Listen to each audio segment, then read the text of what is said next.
Before we get started with the podcast, we want to give a quick shout out to Quench. Whether you're in the gym, at the rink, on the field, or just trying to get through a long day, Quench is the perfect drink to keep you hydrated without the extra junk. Check out quenchhydration.ca and be sure to use our code 24pod for 15% off at checkout. That's 24pod for 15% off at checkout. Stay hydrated with Quench. 24pod. We're back We're with back. another episode. We kind of demanded some nicer weather, and we've gotten some nicer weather. We've gotten some nicer weather. Kind of ruined the Sunday plans that we had. I know you weren't there. Not my plans, but yeah, I heard about that. Yeah, watched the Canada game against France. Go to hit the rink after, and Slush? yeah, pretty solid. We didn't even I skated for 5 minutes, and every turn just carved like an inch into the ice. So we Yeah, just stood on that's- our that's- feet and shot around. Okay. I mean, it was still fun. Yeah, no, it's is what it is, I guess. But Yeah, I guess we kind of asked for this weather, and we sort of got it a little bit. yeah, we did. I had my window down on the way here. Yeah, I Yeah. kind of wish that it would just stay consistent though. Like I know it's supposed to get back to negatives next week, and you just Yeah. can't do anything. You can't even go out and throw a ball around. You No, can't it's go not to warm you enough for can't go to that. the rink. It's like it's that annoying in between It is a where little it's still winter, bit. Yep. but it's not a good winter. If that Yeah. makes sense. No, for And sure. yeah, like it's dripping everywhere, snow's melting, Yeah. and next week it's going to be back down to -5 or -10. Exactly. It's supposed to get No, a ton of snow. the inconsistency is definitely the worst. The absolute worst, especially at this time because for those of you that aren't in Canada, which is probably none of you, Yeah. like No, literally. we all know that winter will still find a way to carry into like mid to late April. Yep. So we know it's not nearly done. It's not done. So we're going through that couple months span where there's going to be nothing to do. But like next week, back to feeling like -16 and stuff overnight. Yeah, that's just horrible. And then the week after, it's back right around 0. Yeah. So it's kind of the worst time of the year, honestly. That's Yeah. the worst part about No, winter for sure. too, and global warming. Not that I'm a scientist, but it used yeah. to be freezing cold from mid-November through to like mid-March, and Yeah, now for it's the most part. basically For the late most part. December to mid-February at best. Yeah, I mean, it's February 17th, and we're reading at 3 degrees Celsius, which is just not something you normally see. No. And yeah, it is annoying that you can't do anything. You kind of wish, all right, just stay warm at this point. Yeah. But we know that's just not going to happen. Yeah, and one of our buddies said that arguably one of the dumbest things I've heard when we were at the rink. I can't remember who it was. I have one of two guesses. Might have been Ian. Okay. I think it was Ian. It might have been Will, but I don't think I was going to say it was Will. We're at the rink. It's soft. We're like, oh, this kind of sucks. And whoever it was goes, do you think a pond would be better? Okay.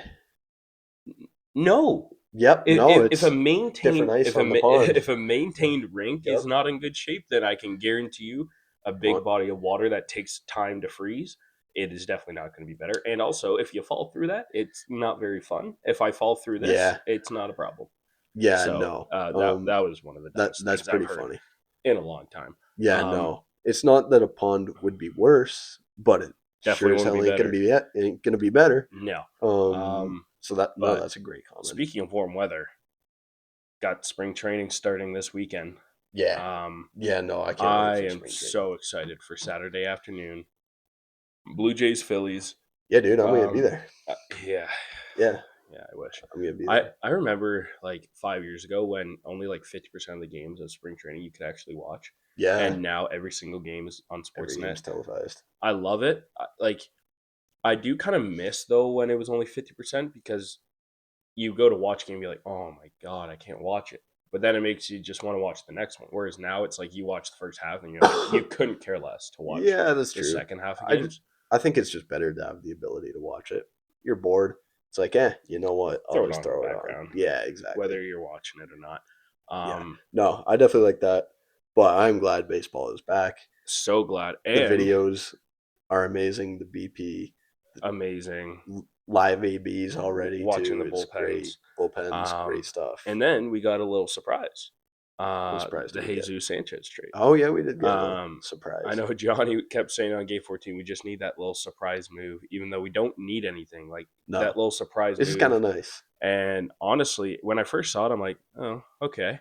But then when I really looked into it, I'm like, this is actually a fantastic trade. Yeah, no, I think it's good. Yeah, like Yeah, Loperfido, bringing in. he's not bad, but No, he's definitely he's not. not going to get his playing time in our outfield. There's not enough room. He's Not like right now. fifth or sixth on the Yeah. depth chart. And don't get me wrong, I think he can be good for sure. I mean, he looked great last year. Yeah. But again, he's not going to get the playing time. He's not quite at that level to battle with Lucas for platooning against righties. The No, I guy they wouldn't say pick up so. in Jesus Sanchez most certainly is. Yeah. Last year, a bit of a down year, but the year before, his Savant page looked very good. And the one thing that was still good for him last year, even in a down year, he's got really good bat speed. Yep. And that's something that Popkins loves. That Yeah. was the first thing Yeah. he wanted to do when he came over was work on bat speed because naturally with bat speed comes better contact, a bit more power. Yep. And Sanchez already He has that stuff. power Yeah. with the bat speed. He's only going to face right-handed pitching, and I think that's some sneaky pop that you throw into the lineup. Oh, it's very good pop. Like that's potential 20 home runs. Oh, for sure. So you've got a guy in Springer, Barger, Vladdy, Sanchez, Varsho, and Okamoto. That's 6 guys that have potential for 20 plus home runs this year. Yeah, for sure. And a great potential lineup versus righties. A nasty potential. Yeah. Like I'll be honest, we're gonna do myself and Will tomorrow. We'll do some lineup predictions, but a little sneak peek. Like I think Jesus Sanchez honestly might hit second against righties. I just don't know possible. who else. Like it's him or Lucas. I think. It's it'll be interesting to see what this lineup can slot out to be, especially once we get into these spring training games and start kind of testing out what the everyday lineup will look like and who works where. Because like I think Sanchez has a bit better contact potential than a guy like Barger, which in the sense of hitting second compared to Barger, who I think is better in the 4, 5, 6 area. Exactly. So that's where I think Sanchez would hit 2. Because if he's not 2, I think he's more like 8, and I don't think he's an 8 hitter. Not really. And I think, like you said, that's where in spring training we're gonna see, like even when you have lineups that are half major leaguers, half prospects, the major leaguers are gonna hit where they want them in the lineup, where they see them in the lineup, right? So he'll move around a bit for sure, but 100%, definitely a good bat to have. And against righties for sure. A decent little move, not even little move, but a decent move to just kind of give a bit of an extra boost going into the spring. Exactly, and if they bring in a lefty to face him, then you got Schneider and Straw on the bench that can come in for him. Yep. So I'm actually, at first I was like, okay. Now I'm actually kind of excited. Yeah. My dad didn't understand because he's like, I don't know why we traded Loperfido. He's one of our top prospects. I'm like, Dad, he's not a prospect anymore. He's not really a prospect I'm like, anymore. he's also 27 and doesn't have a ton of major league experience. Jesus Sanchez is, I believe, around the same age. Okay. So he's 28, and he has more experience. Like he's got. I mean, he's played in the majors since he was 22, and he's played full season. He's had 3 full seasons in the league. Yep. Last year with Houston wasn't great, but he's had an 18 home run season with a 250 average. Right, it's kind of like a Barger. Yeah. And he's capable of an OPS plus of 105 plus. Yeah, very much seems like the potential's there for him. Exactly, which is good. We don't need him to be an everyday guy. We need him to go in and hit against righties. No, that's just not the reality of it because we traded away a non-everyday guy, so we're not going to get an everyday guy back. Exactly, and we didn't need an everyday guy back. I mean, no, we don't. This team, especially last year, we saw the effectiveness of just playing the matchups. Right, you play a heavy right-handed lineup against lefties, and you got your lefties to come in off the bench. And vice versa when you get your lefties in against the righties. I mean, there's really only one lefty that is solidified in both lineups, and that's Dalton Varsho. Pretty much, And then I think this year we will see Barger a little bit more. I was going to say, I think Barger will get. Just with his power potential, I think he'll hit lower in the lineup. But that's okay. He's a good lower in the lineup hitter, especially once you knock that lefty out of the game. Yeah, and realistically, I would take Barger lefty against most left-handed pitchers over David Schneider. Not to say that I don't want Schneider in the lineup, but just more that Barger has that power potential.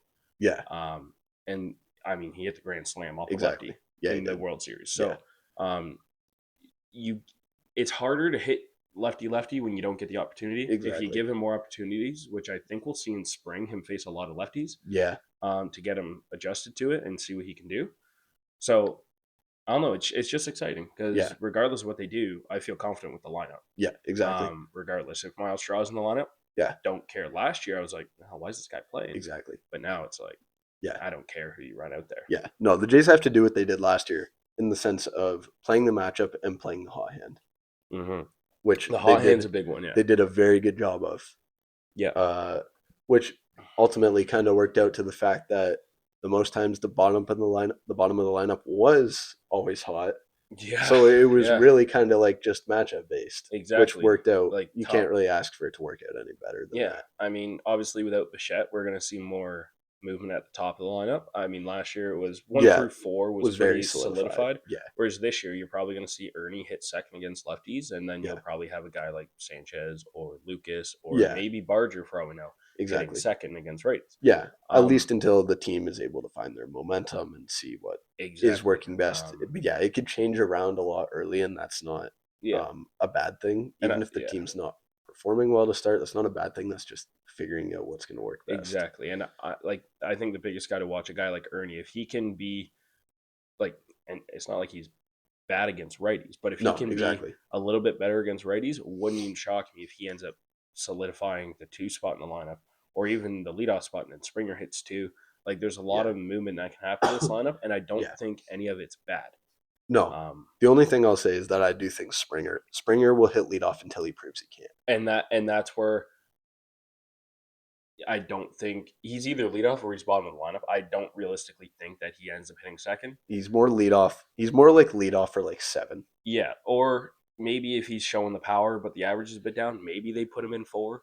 Yeah, I still don't see I just it. think he likes the 1. I think as long as he's performing well, he's going to be in the 1. Yeah, I don't think that's ever going to unless change. he's hitting 220 and not really showing the power. I think he's in that leadoff spot, and there's no one moving him from it.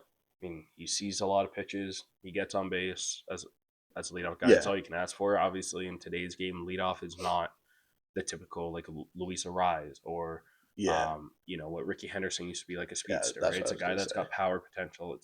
And a guy that gets on base at a decent clip. Yeah, the leadoff very much used to be just get on base any way you can and steal second. Exactly. Yeah, and now it's different. The whole game is different. Kyle Schwarber leads off. Exactly, and it's about getting your best guys the most at bats. No, for sure. The nice thing too for I guess any lefties, but mainly Sanchez and Barger, I guess just because they can be a bit more, I guess Lucas too, whatever. But guys who aren't solidified, with a left-handed pitcher, is that the Jays have some good lefties that they can see plenty of live at bats off of right now, which I'm sure they're seeing plenty of. Like you have Fluharty, you have Little. I feel like I'm missing someone. I mean Tiedemann. Yeah, Tiedemann. I've heard he's looked really good. He's got a funky arm slot and throws hard. Yeah, that's I mean, don't get me wrong, I'm not comparing him to Garrett Crochet, but if you want to prepare your lefties like Barger or something to be in a lineup against Crochet, the best comp the Jays probably have to him is Tiedemann. It's like football teams signing dudes on the practice squad for a week to simulate a quarterback. Typically, it's more of a running quarterback. Mm-hmm. But yeah, it's like an NFL team doing that on the practice squad for a week to simulate. I'm sure the lefties will be hitting off the hit tracks a bunch as well, facing lefty release. I don't know. Yeah, I am excited, especially for just games to get going. I'm itching to watch some baseball. Just watch it at like a smaller ballpark. See the ABS. I'm kind of excited for ABS, to be honest with you. Not in the sense that like I'm not excited for, oh yes, like that was a horrible call, we're gonna get it overturned, but more just to see how guys use it, implement it. Like I don't think we'll see many pitchers call it. I think it's gonna be catchers pretty much and hitters. I don't know. It's gonna be tough. The only reason I think that is I heard Chris Sale do an interview. Yep. And he said himself, he's like, I'm never gonna call it. And he's like, because for me, my head shakes so much, I don't see where the ball crosses. The catcher has the best idea of it. Now, there are some pitchers, like I know when I pitched, like Yeah. my head didn't shake too much. Like I always was able to see where the ball crossed. Well, your ball always takes twice as long to cross as Chris Sale's. Well, obviously, but I'm just saying Yeah. there's also guys at our age No, that for don't sure. throw hard that Yeah. just can't see. No. So Yeah. obviously there's guys at the big league level who might throw 95 and their head doesn't shake and they can see. Yep. So I'm sure those guys will be a little more confident. Yep. But it's also tough as well as a pitcher. The catchers are still going to be framing, right? Because you're not ABSing. You're not challenging every pitch. Too risky. Exactly. You Yeah. only have 2 a game. And that's where Yeah. I'm also excited to see how teams kind of use them. Like, are they really going to risk using them early, or are they just Yeah. going to try and save them for later in the game? Yeah. There's going to be no worse feeling if a team has one left in the ninth and you think you got strike 3 to end the game and the hitter gets a successful challenge. Yeah. And then imagine though, and then he hits a home run on the next pitch to tie the game. Like that kind of moment would be really sick. Yeah. Especially if you're in person. The one thing I know I'm not going to like is I don't think I'll really do this. I might say it, maybe not whine about it, but for fans to whine about and be like, oh, if we had an ABS, we win that game left. Yeah, and that's where it's going to be like, for that. That's where it's going to be like, okay, well, you know what, you didn't. Exactly. So, and I don't baseball still then being called the way it's always been called. And that's what I do like about it is you can't abuse it because you only have 2. Yeah, if you get it right, you get 2, it back. You retain it, but it makes you only really use it when you're really confident. Yeah. And like it's going to be so fun to watch. Like, oh, Vladdy struck out. Oh, wait. Yeah. Wait. Oh my God, he's right. Do you get 2 on both sides of the ball, or is it 2 it's total? It's just 2 in general. If you're wrong, you lose it, and if you're right, you get it back. That's also really interesting. So exactly. That kind of equates to 1 offense, 1 on defense. Yeah, realistically. Which makes it really tough to pick one specific pitch a game. Yeah, and I just know the outrage that's going to come when like some 9-hitter on some team just taps his helmet in like the 3rd inning and he's wrong and people are like, why is this guy challenging a pitch? Like it's gonna be so funny. I know Johnny's Twitter will be pretty funny.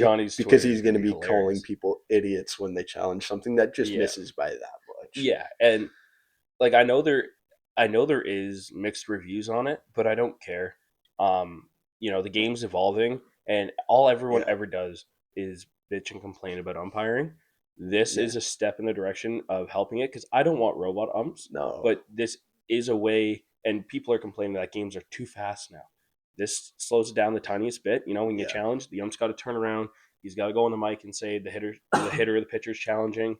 Yeah. You get to watch it on the other thing I do love is they do put it on the jumbotrons in the stadiums. So that no one can complain about it. Exactly. All the fans can see it clear as day. Yep. You can't complain about it. You're not going to get that call wrong. And I do think eventually as the year goes on, more people are either going to start to love it or more people are going to start to hate it. And it's going to sway one direction and there's going to be no in between. I think everyone who's kind of 50-50 on it is going to sway one way. Yeah. But I think it'll stay in the game for a long time. And it'll very much depend on how teams decide to use it and stuff like that. I wonder how many games there will be where teams just never really feel like using it. 100%. If they don't really get the chance to, or they're not confident enough. Just like, every pitch is the same. It's a matter of whether you want to use it. A borderline pitch in the 1st compared to a borderline pitch in the 9th could make a complete difference on how you want to go about doing that. And I wonder how selfishness is going to come in. Like, if there's a guy that, is like Nick Castellanos. Like, he's kind of a selfish player. Some reports a dude trying to buy himself a ball. Yeah, it's like if he's going through a slump and he strikes out in the 1st on what he thinks is a bad call, and he's probably going to be selfish and challenge that and try and save himself. I'm sure we'll see some of that. And all you can hope is that you can avoid that as a fan watching your team. Like, I know Vladdy is down to earth enough that he wouldn't do that, but the last thing I want to see is him in a slump and then make a horrible challenge in the 1st inning and lose one of your challenges. Yep. Because obviously they are very valuable. You only get 2. I also don't think that we will see any player of any sorts be changing their approaches into anything. Nope. They're not going into this saying, oh yeah, I got this challenge if I need it.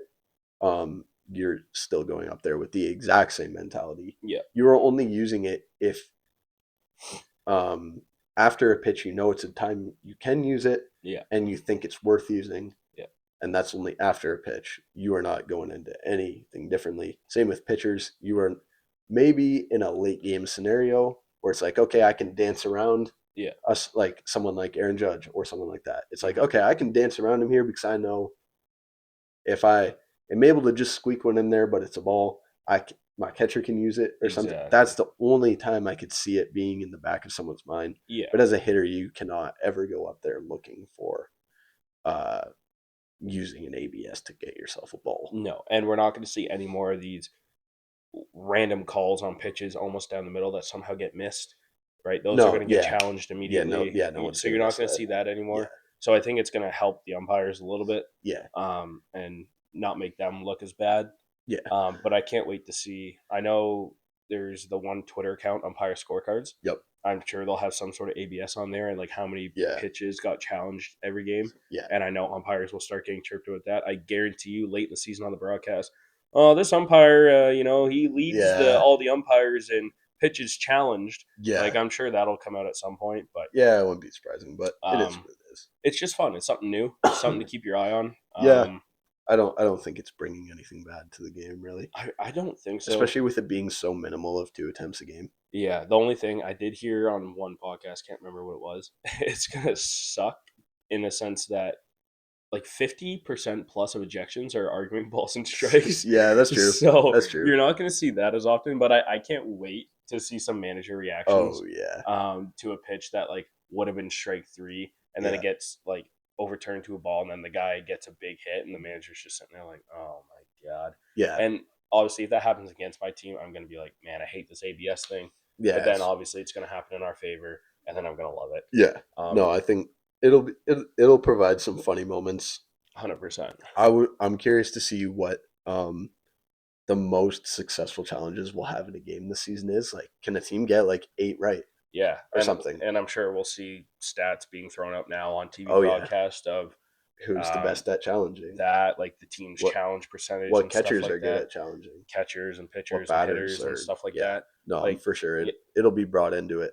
Yeah. 100%. There's no way it's not. But it's going to be kind of fun to watch because if you're watching, if the Jays are playing like, I don't know, the Tigers, and Spencer Torkelson goes to challenge and on the broadcast, I mean, it's not going to be Buck anymore, but imagine Buck going, well, Spencer Torkelson is currently 1 for 14 on challenges, and well, that's just not a good one. He's going to get another one wrong here, and he's going to be down on strike stand the second.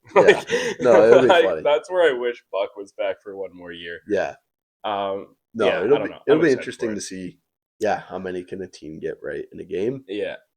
So you might not know this, but if you lose a challenge and then you get the second one right, do you still just have 1 or do you gain that second one? You still just have 1. Okay. So if you anytime you get when you one lose right, it's gone for good. Yeah, like anytime you use one and then you get it right, you just retain it. You don't ever have more than 2. I knew you didn't if you got I knew it wasn't like your first one you get right, you go to 3. I know it wasn't like that, but I wasn't sure if you got the second one back. No, So all you ever do is retain it. So if you're down to 1, you use it, you get it right, you're still at 1. That's not bad then. I don't know because I know with like what is it NFL, like in the last 2 minutes or something, like you can't challenge a play. Yeah, no, everything's by the booth. I'm pretty sure it's for ABS.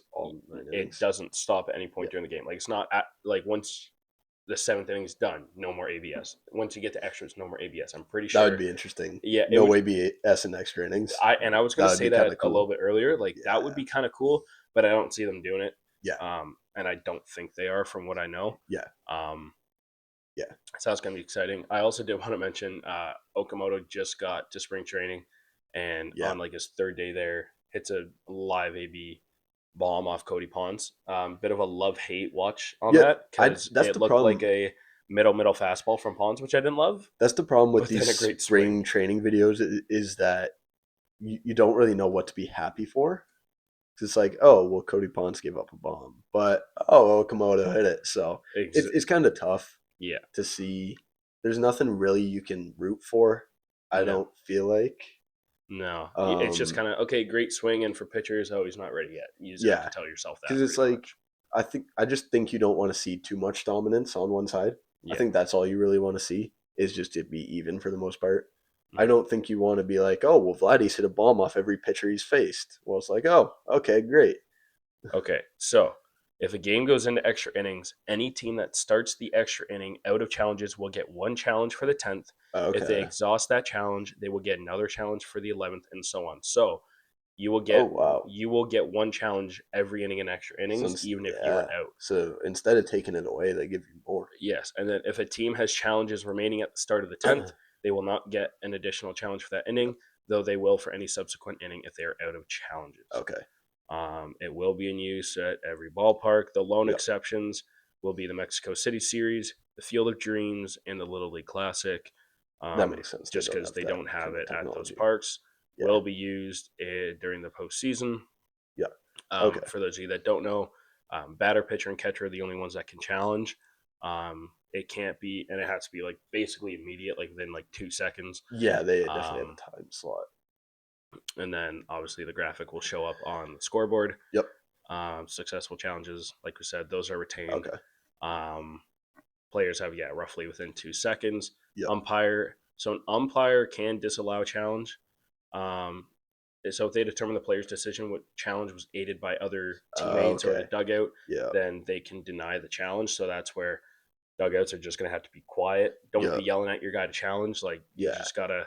Yeah, like exactly. It's just got to be the player themselves. Yep. It averaged 4.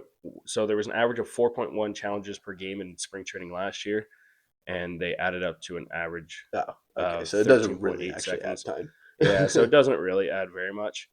Okay. So on average, games are 26 minutes shorter, with the pitch clock, and then on average, a minute to 2 minutes is added using the ABS. So, there's not going to be really an issue there. There was an average of 3.92 pitches per plate appearance before ABS, and then afterwards 3.9. So basically the same. Yeah, whatever. So anyway, 72% said the challenge system was positive on their experience, and 69% said they'd like the sport to go ahead with it, and 31% wanted to continue with just human umpires. So the league and the players as a whole are actually more for it than against it. So that's obviously what led to them implementing it. I think it's because if your challenge is wrong, then the umpire was clearly right. Exactly. And if your challenge is right, then the game's being enforced the fair way as it should be. Yeah. I think if you then run out of challenges, okay, well, it's being called the same way it's been called ever since you started playing minor baseball. Exactly. And the thing I think is cool, when you're watching on TV, they're taking it. The Jays haven't really had it, but they're taking out strike zones on TV. Oh, like the boxes? Yeah. So it makes it nicer watching as a fan and I know the Jays typically, every pitch, if the circle's like not filled, it's showing that it's a ball, and if it's filled, it's a strike. I'm sure they'll just keep that consistent. Because then as a fan watching, you're like, you can't be like, oh, don't challenge that. Or like, you're going to be just as like a fan in the stadium. Yeah. Like just waiting for the result. So I think that's like nice for TV viewing, because if you have the strike zone and you see it's borderline, as a fan watching on TV, you're going to be like, oh, challenge. Yeah. It's like, that's not going to be there. So that's nice. I don't like the super bold boxes. I just like when it's a very thin overlay, where it's just you can barely see it, but it's there just a little bit. I don't like when it's like all you see, because then that's just kind of annoying. Yeah, like when Sportsnet had that old thing where they had the strike zone off to the side and they showed every single pitch. I didn't mind that. I didn't mind it, but it wasn't my favorite. It was just I like when it's just there, but it's a very faint line. Yeah, it's a very faint overlay. So I don't mind that. No. But yeah, we'll see. We'll see teams use it in spring. Yeah, they used it in spring last year. I wonder how much, since it's going to be in the regular season, I wonder how much managers will be like, let the MLB players get used to this a little bit more. I'm sure they will. Yeah. I don't think we'll see minor leaguers use it, because they've used it in the minors for a year or two already. Okay. So they don't really most of those guys. Okay. Yeah, that makes sense then. Yeah, and I'm assuming it's going to be in the World Baseball Classic. I don't know. I'm actually going to look up that right now. Yeah, that's kind of interesting. Not that it really makes that much difference. No, but we'll just start to get a glimpse of it in like real games. Yeah. So it's not going to be used in the That World makes. Baseball Classic. I feel like that makes They sense. will use the pitch clock.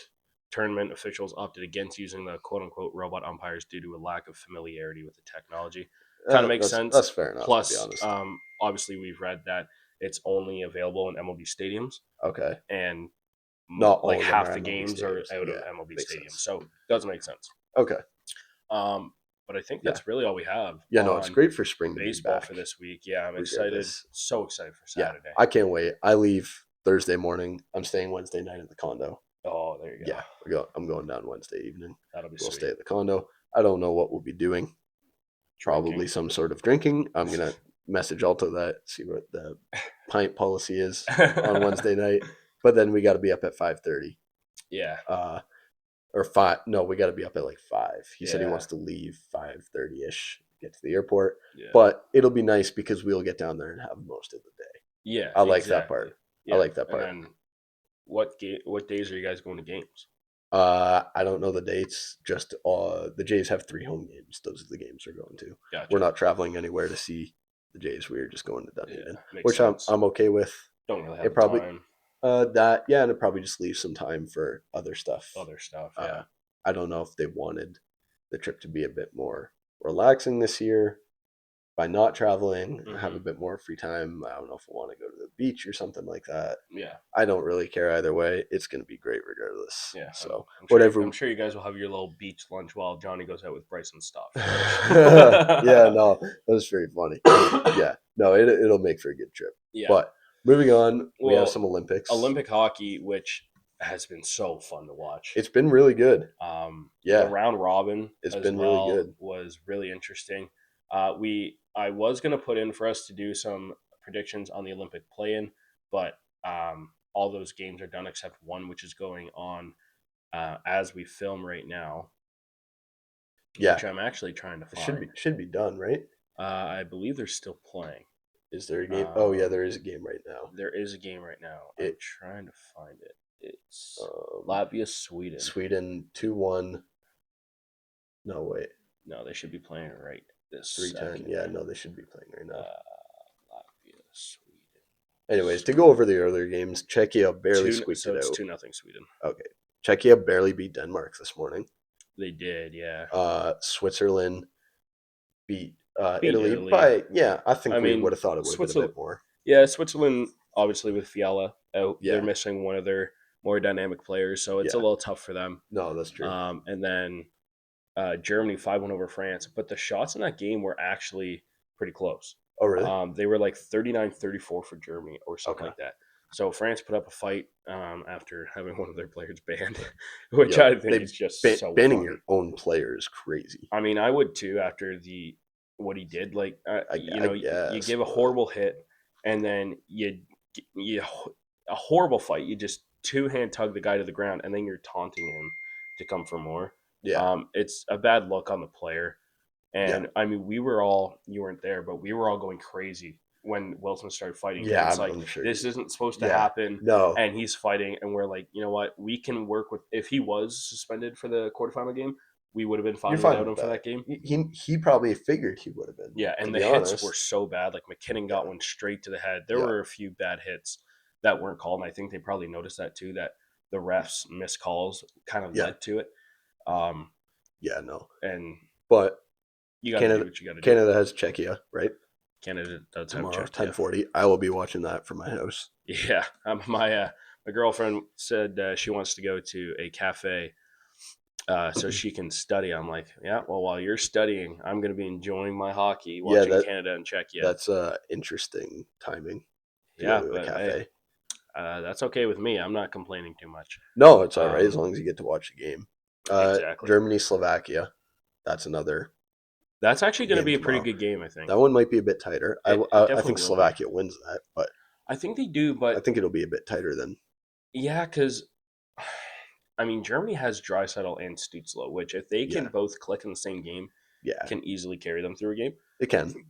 So I think that one will actually be interesting. But I'm not getting up at 6 a.m. to watch that. Nope. So I'm good. I will check the final when I'm awake. Yeah, exactly. But Canada, Czechia, that. At 10:40, can we not put it at the 12 o'clock at least? Like, come on. Who cares? Later. I care. But I'll be awake anyways. But Canada, Czechia, that's another a little rematch. Should be a decent game. I feel like it kind of scares me a bit just it's because just the World Juniors. the World Juniors thing. Did we talk about this on the podcast, or did we talk about it off the podcast? No, so we talked about it on the podcast because I said how going into the tournament, you were worried a bit. I was worried a bit because like I just have that like the thought in my head of the World Juniors the last couple of years. Canada hasn't been the dominant country that they were expected to be, even though they weren't expected to be as bad as they were, right? Like they just played like that. So I was like, man, like you got the obviously Canada-US rivalry. The last couple of years, it's who's better. Yeah. And Canada has dominated throughout this tournament. Canada has been so good, unbelievable. They've met the bar and more. 100%. They look like a team that could handedly beat the States. Yeah, if they ran into them. I mean, the top two lines are dynamic and scoring at will, and then the bottom two lines are also scoring. Have been consistent and enough. They've been shut down defensively. Exactly. And I mean, I'm still a little sketch on the goaltending. Binnington has been good. He has been, but he has been. He hasn't faced a real he faced Czechia, I guess. He hasn't faced like a dominant threat on offense, like Sweden or the US. Exactly. And then Logan Thompson, he looked a little meh when he played. There were a couple saves, the goal that Switzerland scored was off one that he should have just gloved, and he completely misread it. So even though I wanted him to be the starter, I'm now a little bit back on that. And I was always with Binnington. Yeah, and at the end of the day, my confidence is there with Binnington. He's looked good. I think I've always been with Binnington because I don't really watch hockey outside of the main stuff. So the last time I saw Canada or Binnington play was the oh my goodness, why can't I think of what it was called? Four Nations. Yeah. So that's just why I'm so high on Binnington. Yeah. To be honest. Mm-hmm. But I don't know. He does look just kind of different in a Canada jersey. And he's just steady. He honestly reminds me, I don't know if you paid attention to this World Juniors much, but when Devin Levi was the goalie when they were in Edmonton. Just steady, calm, makes easy saves. In Edmonton. Makes the highlight reel saves. Yeah. That's when Devin Levi was goalie. What World Juniors? That was 2021, I think. It was the year that they were dominant all tournament and then lost to the US with Trevor Zegras in the gold medal. But anyway, so yeah, Canada Czechia rematch. That'll be good. I'll be honest, I don't actually have too many thoughts in my head of how Czechia has been better than us in the World Juniors, just because they're not quite the same team at this level. No. Canada's way more dominant of a roster, so I do think Canada. I think won't have a problem. They won 5-0 first game, right? 5-1. 5-0. No, 5-0. 5-0. Yeah. I think this game will be closer. Yeah, I think Canada wins, but I think it'll be close. I was gonna say 4-2. Yeah, I think it's 4-2 with an empty netter at the end. Maybe I'll maybe 4-1. Maybe I'll throw like $5 on exact score of 4-2. Just for fun. Probably be decent pay. Just for fun. Yeah. Swiss and Finland. 12 o'clock game. I think that'll be a good one too. Should be another good one. Because Finland's been really weird. They've shown dominance, and then they've shown that they're not that great. I mean, that whole pool was weird. Because Slovakia beat Finland, and the Finns beat the Swedes. The Swedes barely got by the Italians. And then Sweden, I can't remember if they beat Slovakia or Slovakia beat them, but it was just a whole bunch of back and forth.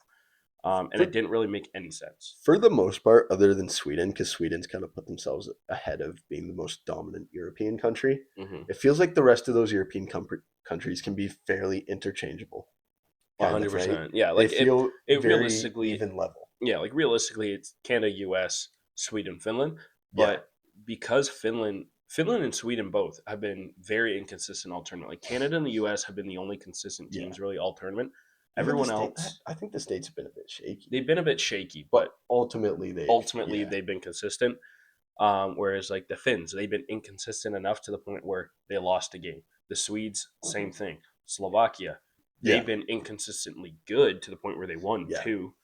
Right? So that makes it exciting. I think Switzerland is right in this game. I think it comes down to the goaltending because Switzerland is thin in goaltending. Akira Schmid is their main netminder, and then for Finland it's Jussi Saros, who is very, very good. I think honestly, if we're doing a score prediction, I think 3-2, and I can't even pick a winner. I just think it's going to be 3-2. If we go back to the Germany Slovak game, I think that one's going to be 3-2 as well. Yeah, and then it's And then the States, they get the winner. They'll get the winner of Sweden, Latvia. They should get Sweden. Wait, I mean, they're already up 2-0. It's not going to be Latvia. So that's not an easy quarterfinal game for the States. No, I'm going to be watching that because that'll be exciting to watch. I'd be a bit worried for them, to be honest. I would be too because, again, Sweden... It's a team that if they click, they can give the States the run for their money. Exactly. They could beat them. Yeah. The States, Sweden, I think when they click, they can beat anyone. Oh, 100%. I mean, Nylander's been flying all tournament. He is, without, in my opinion, without a doubt, he has been the best player on that team. He's a dog. And the U.S., realistically, it's been Matthews. So which is what just, honestly, I hate to say it, but it almost feels like Leafs fans hate to see it. It does because you struggle to watch these guys play at this level in the playoffs, and now they're doing it on an even it's for their own stage. Country, which is arguably for a bigger stage, or it's at least against tougher competition for the most part, right? Yeah, because you're almost playing. You're not quite playing all-star teams, but you're playing. You're essentially playing all-star teams. Yeah, kind of so it's still 2-0 Sweden. I don't know. I really think this is going to be the best quarterfinal game. Yeah, I think it ends up 5-3 with an empty netter. Okay, yeah.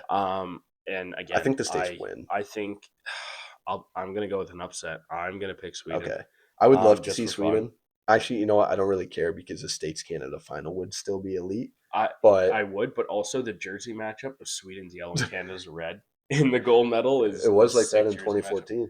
Last time Canada won gold best on best. Yeah, it's just like a sick little jersey match. I mean, but obviously, as a hockey fan watching, you want to see Canada, USA. It's just without a doubt the top two countries. It's just it doesn't get any better than that. No, and it'd be nice for Canada to get the gold because we could use an extra gold because we only have 3 right now. Just to rub it in the States' face, though. And also imagine that because it would be Canada and US for both women's and men's hockey. The women's worries me, but the women's worries me. But imagine if Canada was to win both. Canada was to win both, but also the only thing I can think of is if the US wins both. There is that scenario. Would absolutely kill. That kills Canadian hockey. Oh, without for a long time. But no one. I was watching. I don't know if you've seen him on TikTok. Logan McKenna. Is like McKenna? It's like Gavin's cousin. Okay. He posted a clip. It was of like Canada's highlights. Yeah. And he was like, me being a U.S. fan watching this, wondering how it's fair. And I feel like as Canadians, we don't realize how lucky we have it that our center depth is literally McKinnon, McDavid, and Crosby. Yeah. No. You have you have 3 generational players. Three of the greatest Canadian hockey players of all time. Yeah, on the same team. And you got Macklin Celebrini, we don't even have Connor Bedard in this. We don't even have Bedard. Wait till we have Makar, Bedard, Celebrini, McDavid, McKenna. Yeah, he'll throw a fighter too. Yeah. He'll be our Tom Wilson. Tom Wilson 2.0. Gavin McKenna. Yeah, except it might be a bit different when it's not an unathletic Penn State fat boy. Yeah. Oh, yeah, no, that's pretty good. But, so, do you know how the semifinals would look? It would be... Do you know the winners of who would play, or does it get reseeded after, depending on who wins? I think it would get... Okay, so, winner of quarterfinal 2 would face winner of quarterfinal 3. So, I think Canada and Czechia, the winner would play Swiss and Finn.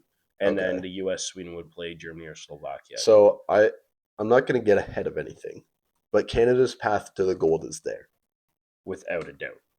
I think we all knew it was there regardless, but I think they have the best path possible. Not to knock other countries or to jinx anything.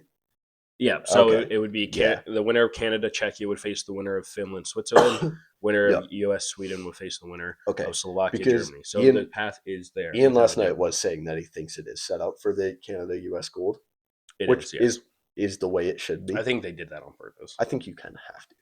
How can you not? You can't have that as a semifinal game. It brings you the best viewers. It brings you the best matchup. Like everything about it is just kind of the best. Yeah, like the whole point of the gold medal game is supposed to be the top 2 teams. Yeah, right? Exactly. That's why it's like in the NHL. You know, it kind of sucks that Minnesota, Dallas, and Colorado are all like 3 of the top 5 teams because they're all in the same division. So that is impossible for either two of those teams to face each other in the Stanley Cup final. That's just different because those teams obviously are much more inconsistent. Canada, the States, they're always going to be very good on the international stage. Yeah. I think it's more the middle of the pack teams that sway a bit more. Yeah. I think Sweden's definitely starting to, and I guess also Finland. I think those two are two European countries who are starting to establish themselves a bit more as the top. And Czechia is starting to creep into Czechia that. is starting to become they're good. on the same level as Finland. Now, Finland doesn't have their best player in this tournament in Alexander Barkov. Yeah. So that's obviously a big loss for them. If they have him, then, you know, if they're in the semifinal against Canada, it's much more stressful. Much less comfortable, I'll say. Yeah. And that's the same thing with Czechia. Like, as much as I feel confident against the Czechs, they still have legitimate threats in Pastrnak. They have Tomas Hertl. They have Martin Necas. Yep. Their goaltender, Lucas Dostal, has been pretty good in the tournament. So you kind of – the one thing you can't do is take them lightly, and Canada has done a good job not taking anyone lightly. Yep. And I just saw you search that up, so I'm going to bring it up. Yeah, or so you can bring it up. We are missing one of the biggest dogs of all, which Russia. is the Russians. And I just looked up when can they compete again. Supposedly and it's as perhaps as early as 2028. Mm-hmm. So I feel like by the next Winter Olympics, we're going to have Russia back in the mix. Which means now you're back to Canada, U.S., Sweden, Russia, Finland, and the Czechs. You have 6 legitimate threats. That's going to be 5 legit threats. Olympics. The Czechs are right on the edge. I was going to say 5. Yeah, 5 legit threats, and then the Czechs are right on the outside looking in for an upset. Yeah. Canada, back in the day, Canada-Russia was one hell of a rivalry. Yeah, like in the USSR. And even in the World Juniors, like in 2014, 2015, 2016, like it. And the thing with Russia being there, and I'm just going to talk about in the World Juniors because that's what I know the best for international stuff. Yeah. When you have Russia there, you now have in each pool, you're going to have Canada, Russia, US, Sweden, Finland, and they're not all in the same pool. So you've got 2 of them in one pool and 3 of them in a different pool. So you're guaranteed to have 1 or 2 tough games early in the tournament, which I always prefer because if you have the weak pool, and then you got to face the good teams, it in the quarter semis and stuff, it makes it real tough. But you're not going to score against the Russians. Igor Shesterkin, Ilya Sorokin, Andrei Vasilevsky. Who even starts? Just whoever's having the best year? Shesterkin? Shesterkin, maybe Vasilevsky, because Vasilevsky is a little bit more I don't even but because when you see names like Kucherov, Kaprizov, Panarin, Malkin, unfortunately, Ovi will not be playing the next time. Wouldn't even shock me if he actually found a way to play. He might, just because he's probably killing to suit up for Russia again. 100%. Same with Malkin. Yeah. Dudes who are on the backside of their careers who haven't gotten international play. And like they'd be a 4th-line threat for sure. Like they wouldn't play any higher in the lineup, but they've got good prospects. It wouldn't be surprising, but yeah. Either way, the next time Russia comes around in the Olympics, they'll be good. Oh, we all know that. Nasty. I mean, they're fast and they're aggressive. Yeah. They can score. They're strong. Yeah, when they are good, they are better than Sweden, and they are third behind the U.S. I don't think that's a hot take whatsoever. But no, that'll be cool. But for this Olympics, seeing Canada find a way to get into the gold medal game would be elite. The gold medal game being at 8 a.m. is so I didn't realize, but I'm gone for that. Yeah, you are. So, but because I was thinking of that, I'm like, I think it was last night where I asked Ian, I'm like, so are we doing something for the game? And Ian was like, you're gone for that, aren't you? I'm like, oh, yeah, I'm right. But then 2 minutes later, I'm like, wait, I might be waking up at the Gate 14 house to drink beers at 8 a.m. and watch that game with the boys. So that might be pretty sick. I told the guys, I'm like, I don't care. It's on Sunday. I am getting up at 7 o'clock to drive to someone's house to watch that game. I know I'm not missing that game. I don't know. This isn't. I feel like just because I tend to be one of the guys that makes a lot more plans in the group chat. I think we know me and you do majority of the plan making. Yeah. But I feel like if I was around, I feel like the odds of us going to a bar in Toronto would be much higher. Yeah, I mean, Because I think that's the thing. Like I'm the one who would spawn that idea. You like to go to Toronto to go to a bar. I do whereas like going to the rest Toronto. of us are a little more like okay with the fact of just chilling at someone's house and watching. I am too. I just think I like Toronto You throw more the than everyone Toronto else. vibe, yeah. I throw it out more for It's sure. also tough at 8 in the morning. Like, But at least that's just kind of the ones. Dude, the bronze medal game's at 2:40 Eastern. That's weird. At least put the game at noon. I just put the game at 1. Yeah. Then it's at 7:00 Italy time. I just think it'd be a once in a lifetime thing to do. Yeah, to be like, 100%. Yeah, we're going to the Loose Moose at 6 a.m. No, imagine they played at the Square. I mean, I feel like they would. They're doing the women's watch party at Coca-Cola Coliseum. Yeah, like it'd which be sick. I would have gone to if I was here. Yeah, it'd be sick. But I definitely think it definitely ends up Canada, U.S. in gold. I think, and then probably I'm gonna say probably Germany, Finland in the bronze. I think because I think Germany does beat Slovakia, so I think they end up in the bronze. Yeah, I think between that Sweden States game, whoever loses is going to be a tough early exit for. Mm-hmm. I also just brainstormed. This would be unreal. But what if Gate 14, if it was Canada, the States, and Gate 14, I'd like Ernie come over to watch the game. Yeah, that would be great because Ernie's like one of the biggest USA kind of guys, and he's a Bills fan. So. Being from New York, he's definitely a bit more of a hockey guy. Just because really, it's mainly the northern he still states. Plays beer league. Yeah, in the winters. Yeah, but so he's definitely rooting hard for USA hockey. Yeah, but that would be all time stuff. Oh, that. Yeah. But either way, if Canada can make the gold, I know we will be firing beers at 8 in the morning. Oh yeah, and it's a Sunday, so you don't have anything to do. I mean, we're on vacation. We don't regardless. Well, you guys are, but for us here. Yeah, no, exactly. Like I will be texting the group chat and saying, guys, you're coming to my place for 7:45 in the morning. Yeah, that will be the earliest I've woken up in a long time. Yeah, I mean, you couldn't even make it on time to Will's on Sunday. Well, that was because some dum set his alarm for PM. That was one of the funnier texts I've read. But actually, we made it like 2 minutes into the game. That's pretty good. So that was pretty good. Your text of turns out when you set your alarm for the PM, it doesn't go off in the AM. that was pretty funny. I got a good laugh out of that. Yeah, I woke up. I was supposed to pick Ricky up at 9:50, and I woke up. It was like 9:54. I'm like, yeah. Oh dear. Yeah. Oh. And I rushed out of this house like there was no tomorrow. Yeah, it is. And we got there in a pretty good time. So yeah, it's all right. Yeah, that was a good time. But yeah, no, I'm excited for Sunday and Saturday spring training starts. Sunday, you got the gold medal game, and there's probably a Jays game that afternoon. Most likely. So that's going to be exciting. Yeah. No, it's going to be yawning on the podcast. Bad podcasting. No, it's not even. But no, I think it could make for a great weekend potentially. 100%. The women's team, they play. When is it? Thursday at 1:00. Is it Thursday? Yeah, for the gold medal game versus the States. I would be very surprised if they can win that. Yeah, just because of how much the States is on them. At least we have Marie-Philippe playing this time. We didn't have her when we played them in the round robin. Oh, really? Yeah, I don't think I knew that. So, I mean, she put up 2 goals for Switzerland. Yeah, she's legit capable of carrying the team. Obviously, other people are going to have to pull their weight, but having her gives us a bit better chance. And, I mean, everyone knows just because you beat a team once does not mean you're going to beat them again. No, that's 100%. You're going to play a different type of game. You're going to play smart. I mean, it's a gold medal game. It's going to be high flying. It's going to be fast, which definitely favors the U.S. in terms of the speed. But if Canada can slow it down, then I think they're going to be. I wonder if there's odds out on this yet. I wouldn't be surprised if it's like minus 300 for the I was going to say around minus 300 because they were already minus like 110 to win the gold at the start of the tournament. They were, yeah. I'll see if I can find this. It may not be posted Scroll at yet. the top. Oh yeah.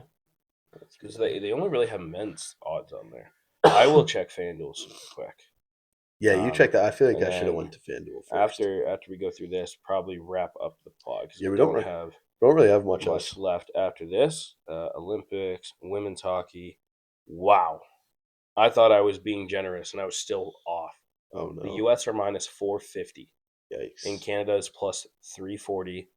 Yeah. You know what I would honestly take? The over under plus 1.5. Over under. Well, Canada plus 1.5, but also the over under of 5.5. I'd go over. Yeah, over for sure. Scoring teams. Yeah. I would go over. I agree with you on that. Not that I'll be betting on that at all. I don't know. I might put $1,500 on Canada plus 1.5. Yeah, okay. Max wagers $373 anyways. Oh, really? Yeah, on their spread. Oh, well, that's weird. I didn't know that the max would be so low. Yeah, it is a little whack. Probably, but it is what it is. I really hope we go to a Chino in Florida. Max $221 on money line. That's crazy. That's they're really trying to stop you from winning money. Yeah, that is very low. I really hope we go to Florida. Or we'll go to a casino in Florida. Yes. I mean, they did last time. So I'm ready for it this time. My mom, for some reason, gave me $30 US cash. Don't know why, but I'll take it. It's going straight to the casino. It's going right on black. Yep. Black or red? Black. Depends what I'm wearing that day, to be honest. What's in more of my outfit? No, you got to go through the group that you're like Avery, Johnny, all of them, and you got to go. Just ask them separately, not at the same time. Avery, red or black? Johnny, red or black? And you go through all of them. Well, Curtis and Alta would say green. Maybe, but then you got to take that into consideration. All it does. I'm not putting that on green. No, but then it just lessens who's voting on red or black. True. $30 on green would pay a boatload of money. That's for sure. Yeah. Could you imagine if that's what it hit and you ended up getting it wrong? That'd be 1,000. Could you imagine if they say green and you end up putting it on red or black and green hits? They would call you so stupid. Oh yeah, that would be so funny. But I do hope we go. That'd be fun. I've never been to a casino in the States. That's true. But yeah, that is all we got for the podcast today. Yeah, that's all we got. We have a decent bit of content coming up. Yeah, we do. So I will be with Will for Friday morning's podcast. We have some good stuff to go over. Some more spring training stuff. Yep. Will's got some stuff to talk about. We'll do our lineup predictions for the Jays against righties and lefties, and then we'll go over the quarterfinals, what the games that have already been played and stuff, because we'll be filming it at night. So those games will be done. So we'll go over those and predict what's coming up. And then next Wednesday will be our trade deadline preview podcast. I will be with Ian for that one. We got a ton of players to go over. That one will probably be a long one. We'll cut it down best we can. But that one will be fun. So for any trade deadline news and predictions, tune into that one. And then Judah will be back for next Friday. So tune into those and we will talk to you guys. Yeah, we will see you guys then later this week.